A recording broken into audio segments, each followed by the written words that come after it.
반갑습니다. 한국사의 해설의 품격 사학도 해품사입니다. 이번 영상은 해품사의 한능검 정규 강의 심화편 제23강 주제인 조선시대 건국과정에 대해 다루겠습니다. 여러분들이 이번 주제까지 다루면은 고려시대 전반적인 역사 그리고 지배층의 흐름은 한 번 정도 싹 훑었다고 생각하면 될 것 같아요. 그래서 이 주제 이후로는 제가 고려시대 경제, 사회, 문화, 외교 이거랑 관련된 주제를 훑어주면서 다시 한번 복습을 차근차근 할 거니까 그런 강의 흐름으로 진행된다고 생각하면 될 것 같습니다. 그럼 강의 시작하기 전에 이론 강의 관련 공지사항 전달드리면은 강의 내용 여러분들끼리 공유, 전달, 필기 모두 가능하시지만 출처는 가급적 꼭 남겨주시고 상업적 이용 내지 영리적 이용은 자제 부탁드리면서 강의 시작하도록 하겠습니다. 자, 23강 주제 조선시대 건국과정은 제가 시기는 이런 식으로 나눴는데 제가 연도를 굳이 이렇게 짧게 한정한 이유는 시험에 나오는 조선시대 건국과정의 순서 유형에 해당되는 키워드의 연도가 이렇게 되기 때문에 제가 이렇게 배치한 거고, 난이도는 정말 쉬워요. 왜냐하면 사실상 이 조선시대 건국과정을 풀기 위한 순서는 여러분들이 3개의 키워드만 암기하시면 풀리기 때문에 제가 너무 쉽다 쓴 거예요. 대신 그만큼 빈출도가 낮아요. 엄청 낮아요. 솔직히 이 유형은 식마편보다는 기본편에서 더 많이 나오는 유형이긴 하지만 그럼에도 불구하고 최근 기출에서 몇 번 정도 언급은 된 사례니까 여기 어떤 내용이 있구나 넘기시지 말고 그래도 확인은 하시길 바랍니다. 자, 그럼 학습 전략 제시하겠습니다. 첫 번째, 조선시대 건국과정 순서를 설명할 수 있다. 그래서 사실 키워드가 딱 3가지거든요. 위화도 해군, 과정법 실시, 그리고 조선 건국 과정 및 궁궐 건설, 그 3가지 순서만 알면 사실 문제 푸는 거 오늘 강의 끝났어요. 사실 그것만 하면 되긴 하지만 그래도 이론 강의니까 여러분들에게 설명은 다 드릴 겁니다. 자, 두 번째, 신진사대부와 신흥무인 세력의 키워드를 구별할 줄 안다. 제가 이렇게 적었는데 굳이 더 따지면은 여기에 해당되는 인물 유형의 업적이 나오는 게 핵심입니다. 그래서 요즘엔 순서 유형 외에도 이런 식으로 관련된 인물의 업적 유형도 나오니까 암기는 해두셔야 됩니다.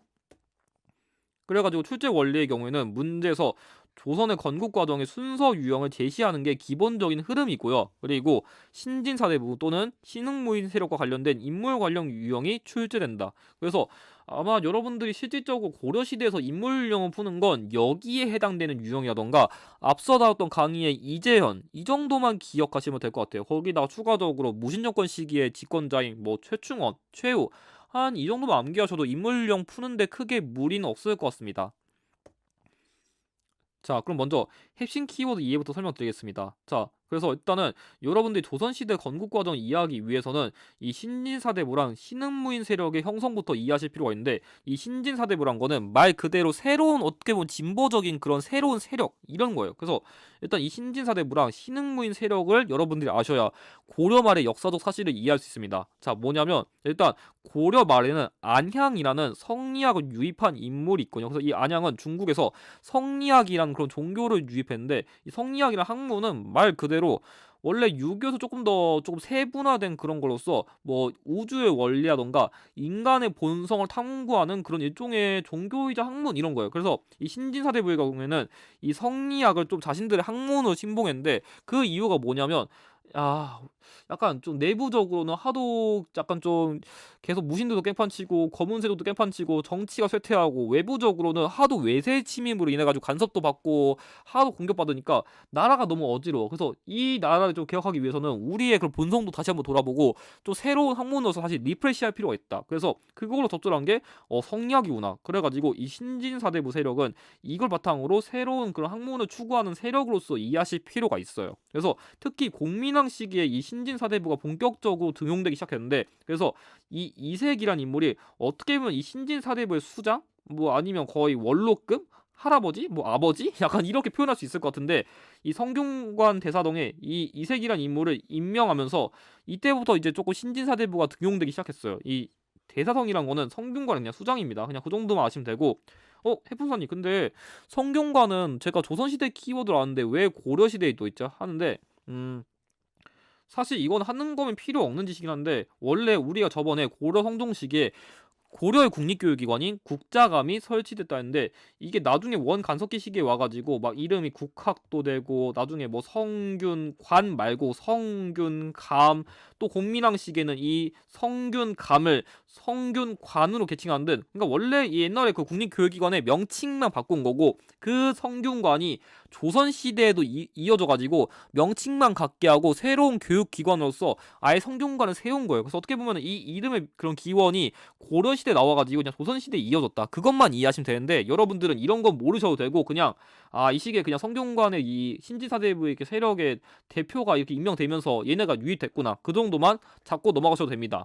자 그리고 신흥 무인 세력 경우에는 이 공민왕 시기랑 더불어서 우왕 시기쯤에 이르러서 홍건적이라던가 외구의 침입이 발생했어요. 이건 제가 다음 강의 때 더 깊게 다뤄드릴게요. 그래서 이런 식으로 외세의 침입이 있었는데 대표적으로 최영이라던가 이성계 같은 인물들이 이 두 외세의 침입을 격파하면서 신흥 무인 세력, 그러니까 새로 등장하는 무인 세력이 형성됐어요. 그래서 고려 말의 시기에는 기본적으로 이 신진사대부와 신흥 무인 세력이 형성됐다. 그 흐름을 먼저 잡고 들어가셔야 다음에 역사적 사실이 이해가요. 원래 사실 이 신진사대부랑 신흥 무인 세력을 필두로 해가지고 당시에 이 권문세족을 견제하려 했거든요. 실제로 원래 공민왕 시기에도 권문세족의 대표적인 인물인 기철을 숙청하긴 했지만 이 한 명 제거했다고 당연히 권문세족이 한 번에 갑자기 삑 무너질 리가 없어요.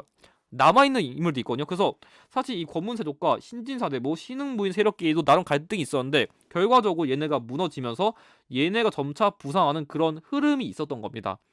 그러면 자 이제 신진사대부 이제 성장했는데 얘네들 사이에서도 이런 식으로 급진계합파랑 온건계합파의 갈등이 있었어요. 사실 이거는 조금 신진사대부랑 관련된 키워드인데 급진파의 경우에는 이제 고려는 이제 끝인 것 같아. 그냥 고려는 이제 그냥 갈아엎어버리고 아예 새로운 나라. 그러니까 더 조금 더 전문 용어로 말하면 역성혁명을 일으켜야 된다. 그러니까 원래 고려의 경우는 왕씨인데 그 나중에 조선의 경우에는 이 초대 왕인 이성계를 중심으로 하는 이씨 왕조, 그러니까 성씨를 바꾸는 혁명 같은 거 일으키자 하는 게 급진계합파의 핵심이에요. 그래서 대표적 인물로는 뭐 조선의 건국자인 뭐 이성계 왕, 초대 왕도 될 수 있고 그리고 정도전 조준 이런 인물들이 대표적이고 온건파의 경우에는 그래도 나라를 좀 억세는 건 아니지. 그 나라는 유지하고 개혁만 하도 충분히 가능하다 주장한 게 원래 이 신진사대부의 수장인 이색 그리고 정몽주 그리고 좀 신흥무인 세력 중에서는 최영이 대표적이라 할 수 있겠네요. 그래서 원래 이 이색 밑에 뭐 정몽주, 정도전, 조준, 뭐 나무, 뭐 이숭이 뭐 이런 식으로 여러 가지 신진사대부 인물도 있었는데 어떻게 보면 이때를 기점으로 좀 갈라졌다. 그렇게 흐름을 잡으실 필요가 있습니다.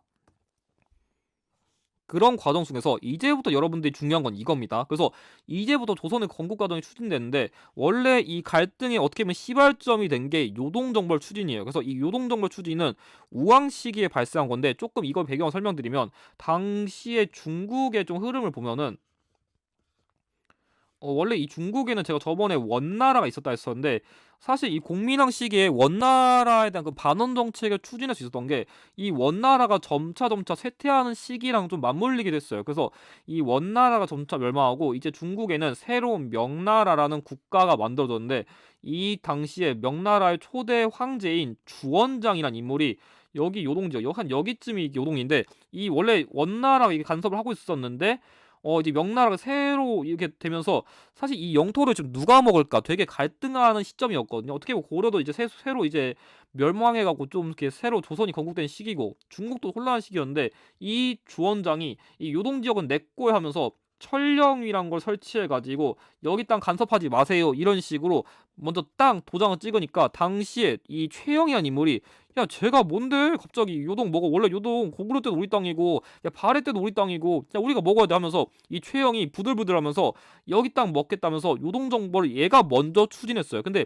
이 우왕이 솔직히 쫄보거든요. 쫄보여가지고 최영 네가 가면은 갑자기 다른 애들 나 때리면 어떡해 나 형 떠나지 말고 내 옆에 있어줘 하면서 이 최영을 지 옆에 있어달라고 계속 약간 좀 어르고 달래고 이렇게 했었거든요. 그래서 사실 이 우왕 시기부터는 이제 슬슬 급진계합파 인물들 어느 정도 견제하는 그런 느낌이 있어가지고 결과도 이 요동정벌은 최영이 안 가고 이성계가 출정했어요. 그러니까 처음 주장한 건 최영인데 최영이 안 되니까 이성계를 대신 보낸 거예요. 그래서 원래 한 여기쯤에 이제 가려다가 위화도란 지역이 근처에 있는데 이 위화도에서 군사를 돌린 게 위화도 해군이거든요. 그래서 이거 연도는 1388년인데 이거는 외워두시길 바랍니다. 아무튼 간에 이 위화도 회군하면서 당시에 그 사불가돈이라 해가지고 당시에 여기를 칠 수 없는 네 가지 이유를 댔어요. 뭐 예를 들어가지고 작은 나라로서 큰 나라를 칠 수 없다. 뭐 당시에 그 벌레가 많아가지고 조금 그 군사를 일으키기 좋지 않다. 여름이어가지고 막 무기가 녹아가지고 막 쓸 수 없다. 이런 등의 이유를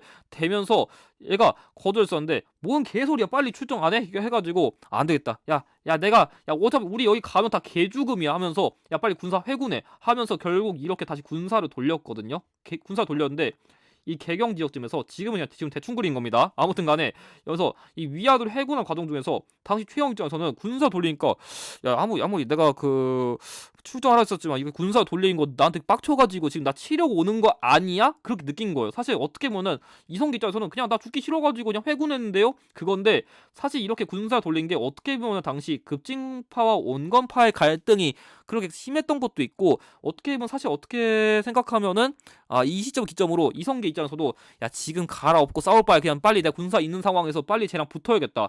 그런 결과적인 상황이 된 게 위화도 해군이라도 할 수 있을 것 같아요. 아무튼 간에 그래가지고 당시 이성계 세력과 그 개경의 최영 세력이 싸웠는데 결과적으로 이성계가 이기면서 최영은 이때 제거됐어요. 그래서 이때부터 본격적으로 급진귀화파 중심의 그런 개혁이 추진되는데 그 대표적인 게 과전법이라는 그런 토지 제도를 고려가 멸망하기 1년 전인 고려 말 마지막 왕인 공양왕 시기에 시행했어요. 그래서 이 과전법의 경우에는 신진사대부의 경제적 기반을 확보하기 위해서 시행한 것도 있어가지고 당시에 정도전이라던가 조준 등이 건의했습니다. 그래서 사실 이거에 대한 상세한 내용은 제가 다음에 그 조선시대에서 조선시대 초기의 토지 개혁 순서에서 좀 더 자세히 다룰게요. 그래서 이런 식으로 이제 급진개혁파 중심의 이런 개혁이 이루어지니까 사실 그래도 끝까지 물고 늘어진 인물이 있었어요. 그 끝까지 물고 늘어진 인물이 바로 정몽주거든요. 그 사실 공양 같은 경우에는 야 그 내가 마지막 왕인데 어떻게든 나라 지키겠어 하면서 계속 버팅겼거든요. 그래서 이 정몽주 두면서 실제로 정도전이라던가 다른 인물들 견제했는데 아무 이 인물 있으면 결과적으로 개혁이 안 될 것 같아가지고 당시에 급진개혁파 이성계 아들인 이방원이 당시에 그래도 좀 자기가 조금 뭐라 해야 되지? 약간 좀 총알맞이라 해야 되나? 아니면 지가 진짜 희생하겠다 그런 맥락에서 이 개성 선죽교에서 이 이방원이라는 인물을 철퇴로 죽여가지고 결과적으로 이 정몽주도 피사됐어요. 참고로 이때 원래는 이방원이 처음에는 야 나랑 같이 하자, 나 같이 하면 100년을 누릴 거야 이렇게 꼬드겼는데 이 정몽주란 인물이 그 단신가라 해가지고 이 몸이 고쳐 죽고 일베박 고쳐 죽어도 나는 나라 여기 고려 아니면 안 되겠다면서 고려에 대한 충절을 너무 지켜가지고 얘는 안 되겠다 이렇게 제거한 거예요. 그래서 이 정몽주가 결과적으로 피살되면서 이제 견제할 인물이 더 이상 없어지니까 결국 고려가 멸망하고 조선이 건국된 겁니다. 그래서 여러분들은 이 위화도 해군, 과전법 시행, 그리고 정몽주 피살 및 조선 건국 이 순서를 외우시면 됩니다.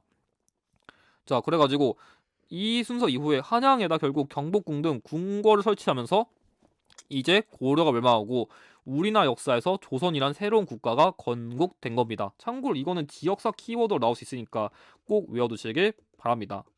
자, 그럼 관련 문제 한번 풀이해 보겠습니다. 자, 왼쪽 문제. 자, 보면은 대군이 압록강을 건너서 위화도에 머물렀다. 위화도 머물러가지고 내가 글을 올려서 군사를 돌이키고 그거 청했는데 왕도 안 살피고 그리고 최영도 늙어가지고 정신 혼무하니까 태조가 회군했다. 자, 말 그대로 위화도에서 태조가 회군했다. 여기 나와 있는 태조실록은 저희가 다음 조선시대 강의 다룰 조선왕조실록의 기록입니다. 그래가지고 결과적으로 이때 이 기록을 만들면서 왜 이성계가 회군인지 어떻게 보면 좀 정당화되는 그런 논리로서 이 기록을 썼다 그렇게 이해하시면 돼요.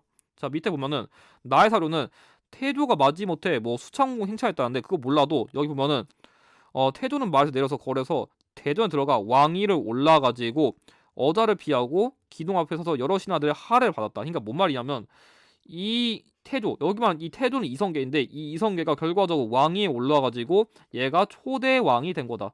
초대 왕이 된 거니까 당연히 조선이 건국된 시기죠. 그러면 관련된 키워드 찾으면 됩니다. 1번 녹을 폐지하고 관료전을 지급했다. 자, 이거 오랜만에 보네요. 뉴스페이퍼시 신문왕입니다. 당연히 안 맞겠죠. 통일신라인데. 2번 조준 등의 건의로 과전법을 제정하였다. 과전법 제정 맞죠? 제가 이거 순서 외우라 했죠. 위화도 해군, 과전법 제정, 그리고 조선 건국. 그래서 사실 이 세 가지 순서만 암기하셔도 문제풀이에는 무리가 절대 없습니다. 정답 2번이고요. 3번 양지함을 설치하여 양전 사업을 실시했다. 이거는 한 개항기 시기쯤에 가서 다루는 광무개혁 시기에 시행된 일종의 토지 개혁입니다. 틀렸고요. 4번 공무와 인품에 따라 역분전을 차등 지급하였다.